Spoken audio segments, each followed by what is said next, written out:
Hello everyone, स्वागत है आप सभी लोगों का कल्याण इंस्टीट्यूट यूट्यूब चैनल पे। आज हम इस वीडियो के माध्यम से बजट लाइन को जानने और समझने का प्रयास करेंगे। यानी कि आज की इस छोटी सी वीडियो के माध्यम से हम यही समझेंगे कि जो ये बजट लाइन है, ये बजट लाइन होती क्या है और किस तरह से होती है। तो चलिए समझते हैं कि ये बजट लाइन होती क्या है। बजट लाइन को समझने से पहले हम ये समझ लेते हैं कि बजट वास्तव में होता क्या है। हम आम बोलचाल की भाषा में भी ये सुनते हैं कि किस तरह से लोग कहते हैं कि हमारे बजट में ये चीज़ें नहीं है, या हमारे बजट से बाहर है, या कोई लोग ये कहते हैं कि हमारे बजट में ये चीज़ें है। तो वो इस रूप में कहा जाता है कि एक उपभोक्ता की जो आय है वो सीमित होती है, और उस सीमित आय से ही उन्हें अपनी जरूरत की वस्तुओं को बाजार मूल्य पर खरीदना होता है। इसको इस तरह से समझिएगा। मान लेते हैं एक उपभोक्ता की 50 रुपए इनकम है। अब 50 रुपए से उसे अपनी जरूरत की वस्तुओं को बाजार मूल्य से खरीदना होगा। अब उसे ये ध्यान रखना होता है कि उसकी निश्चित आय है। निश्चित आय कितनी है? 50 रुपए।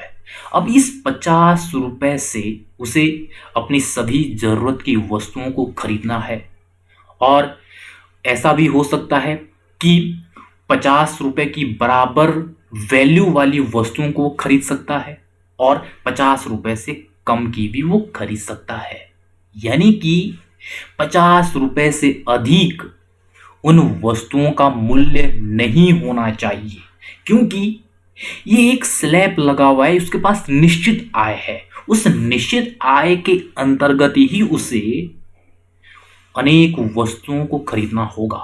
वो चाहे कोई वस्तु 5 रुपए की होगी, कोई 10 रुपए की होगी, कोई 30 रुपए की होगी। तो उस उपभोक्ता को अपनी निश्चित आय के अंतर्गत ही उन वस्तुओं को, जो उसकी जरूरत की वस्तुएं हैं, उन्हें खरीदना होता है। तो ये होता है बजट।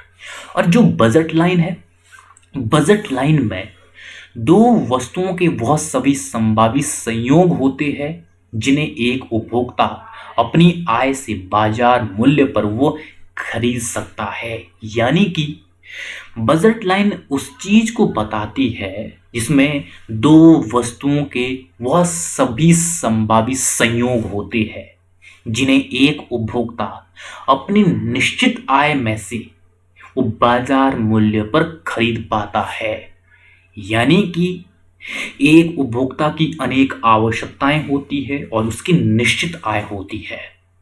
अब उसे निश्चित आय में से उन आवश्यकता की वस्तुओं की अलग अलग मात्राओं को खरीदना होता है, और उसकी निश्चित आय है, ये उसे ध्यान रखना होता है ताकि जो बाजार मूल्य है उन वस्तुओं का, वो बाजार मूल्य के तहत वो खरीद पाए, और मात्राओं को उस तरह से वो डिसाइड कर पाए ताकि उसकी जो निश्चित आय है, निश्चित आय से उनकी वैल्यू ज्यादा ना हो पाए।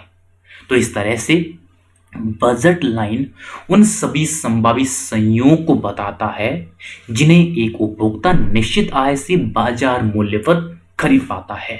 इसको एक एग्जाम्पल के माध्यम से हम समझ पाएंगे। मान लेते हैं एक उपभोक्ता की 100 रुपए निश्चित आय है। अब इस 100 रुपए से वो अपनी आवश्यकता की X वस्तु और Y वस्तु को खरीदने जाता है बाजार में, और बाजार में जो X वस्तु है, X वस्तु की कीमत 10 रुपए है और Y वस्तु की कीमत 8 रुपए है। अब इस उपभोक्ता को ये ध्यान में रखना होगा कि एक तो इसकी निश्चित आय है 100 रुपए, और बाजार में इन वस्तुओं की कीमत X वस्तु की 10 रुपए और Y वस्तु की 8 रुपए है। अब इस उपभोक्ता को इन दोनों वस्तुओं के वो सभी संभावित संयोग बाजार से प्राप्त करने हैं जो इस 100 रुपए के अंतर्गत आए, 100 रुपए से अधिक ना हो। यानी कि X वस्तु की कितनी मात्रा खरीदनी है और वाई वस्तु की कितनी मात्रा खरीदनी है। ये इस उपभोक्ता को अपनी जरूरत के हिसाब से इसे डिसाइड करना है और डिसाइड भी इस शर्त पर करना है ताकि ये 100 रुपए से अधिक ना हो। तो इस तरह से हम ये देखते हैं कि मान लेते हैं जो ये उपभोक्ता है, ये उपभोक्ता जो एक्स वस्तु है, एक्स वस्तु की वो 6 यूनिट बाजार से प्राप्त करता है यानी कि 60 रुपए हो जाता है। और जो वाई वस्तु है, वाई वस्तु की वो 5 यूनिट प्राप्त करता है जो कि 40 रुपए हो जाता है। तो यानी कि इसका कुल योग कितना हुआ, 100 रुपए। और इसको हम बजट लाइन के माध्यम से किस तरह से प्रदर्शित करेंगे, इसको बजट लाइन के माध्यम से हम इस तरह से प्रदर्शित करेंगे कि किस तरह से जो ये उपभोक्ता है, उपभोक्ता जो हमारी एक्स वस्तु है, एक्स वस्तु की वो किस तरह से वो 6 यूनिट प्राप्त करता है और जो वाई वस्तु है, वाई वस्तु की वो 5 यूनिट प्राप्त करता है। यानी कि किस तरह से जो ये बजट लाइन है, ये बजट लाइन इस चीज को बताता है कि एक उपभोक्ता जो दो वस्तुओं के संभावित संयोग है वो किस तरह से निश्चित आय के द्वारा बाजार मूल्य पर वो खरीद पाता है। यहां पे जो ये बजट लाइन है, बजट लाइन इस चीज को ही बता रहा है कि एक उपभोक्ता की निश्चित आय है 100 रुपए।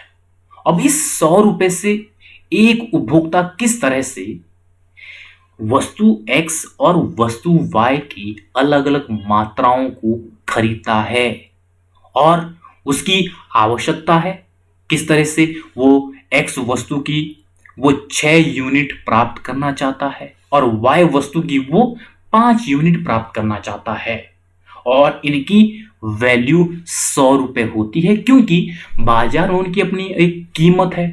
X वस्तु की 10 रुपए है और Y वस्तु की 8 रुपए है। तो इस तरह से यहां पे जो प्राइस ऑफ X है और क्वांटिटी ऑफ X है और प्राइस ऑफ Y है और क्वांटिटी ऑफ Y है, ये बराबर आपके इनकम के होना चाहिए।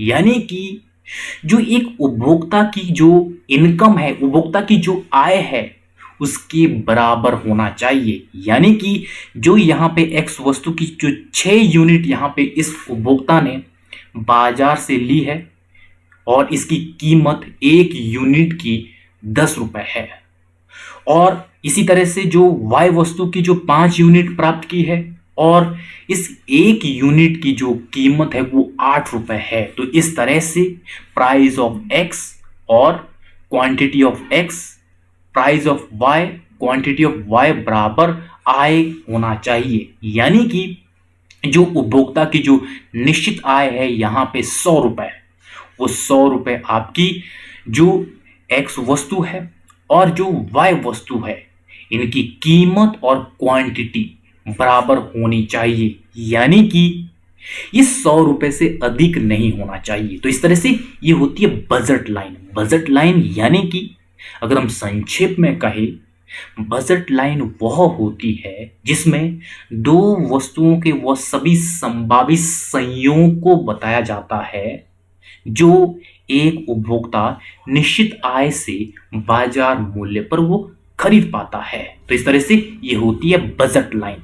तो आज की इस वीडियो के अंतर्गत हमने बजट लाइन को समझा है। तो मुझे उम्मीद है कि आपके लिए जो ये आज की वीडियो है, ये वीडियो काफी उपयोगी रही होगी। और अगर आपने चैनल को अभी तक सब्सक्राइब नहीं किया है तो चैनल को जरूर सब्सक्राइब कर दीजिएगा। और आप सभी लोग का बहुत बहुत शुक्रिया।